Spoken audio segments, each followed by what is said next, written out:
మండలం శేషపుర గ్రామం. నేను వాళ్ళ పాప వాళ్ళ అమ్మ మాట్లాడతాను. నిన్న మంగళవారం స్కూల్కి వెళ్ళింది, బాగానే వెళ్ళింది. స్కూల్లో మధ్యాహ్నం నుంచి జ్వరం వచ్చిందంట. జ్వరం వచ్చి స్కూల్లో నుంచి 4:30కి ఇంటికి వచ్చింది. ఏం మాట్లాడినా అంటే జ్వరం వచ్చిందమ్మా అనింది. అంతే ఇంటికి వచ్చి 5 నిమిషాల్లో పడుకునింది. మళ్ళీ స్పృహ లేకుండా ఉండింది. టకానే బంగారుపాలెం ప్రైవేట్ హాస్పిటల్ తీసుకుని వెళ్ళాం. అక్కడ ఒక ఇంజక్షన్ వేసి సాయంకాలం ఎన్ని గంటలకు వచ్చింది? 4:30కి వచ్చింది సార్. 4:30. ఏ స్కూల్లో చదివేది? సెయింట్ మేరీస్ స్కూల్లో చదువుతాం. బంగారపాలెం. మళ్ళీ వాళ్ళు ఏమన్నా అక్కడ ఆ జ్వరంకి ఏమన్నా ట్యాబ్లెట్ పడిచ్చినారంటున్నా? సార్ అది సార్ వండుకొని కొంచెం చూసి మళ్ళీ ఇంజక్షన్ వేసినారు. ఇంజక్షన్ వేసి 5 నిమిషాలు అది కదా నేను అడుగుతాను, స్కూల్లో నేను అడుగుతాను. స్కూల్లో ఏమి టాబ్లెట్ ఇచ్చిండారు పిల్లలు తీసుకొని వెళ్ళి ఆయమ్మ దగ్గర, అంతే.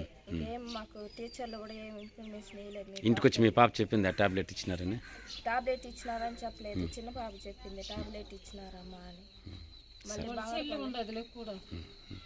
చెప్పండి. ప్రైవేట్ హాస్పిటల్ తీసుకొని కూడా అక్కడ ఇంజక్షన్ వేసారు. టకామని మా పాపకి టెస్ట్లు ఏమైనా చేయించాలంటే ప్రైవేట్ హాస్పిటల్ తోడుకొని వెళ్ళాలంటే అక్కడ చెప్తారన్నారు. అంతే మేము గవర్నమెంట్ హాస్పిటల్ చిత్తూరుకి తీసుకొని వెళ్తే అక్కడ పాప చనిపోయిందని చెప్పినారు.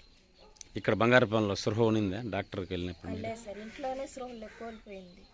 అంటే ఈ స్కూల్లో ఏదో ట్యాబ్లెట్ ఇచ్చారు మధ్యాహ్నం టైంలో. సరే, నువ్వు వాళ్ళమ్మ? నేను వాళ్ళమ్మ. మీ ఆయన ఏం చేస్తారా? కూలీ పనులు.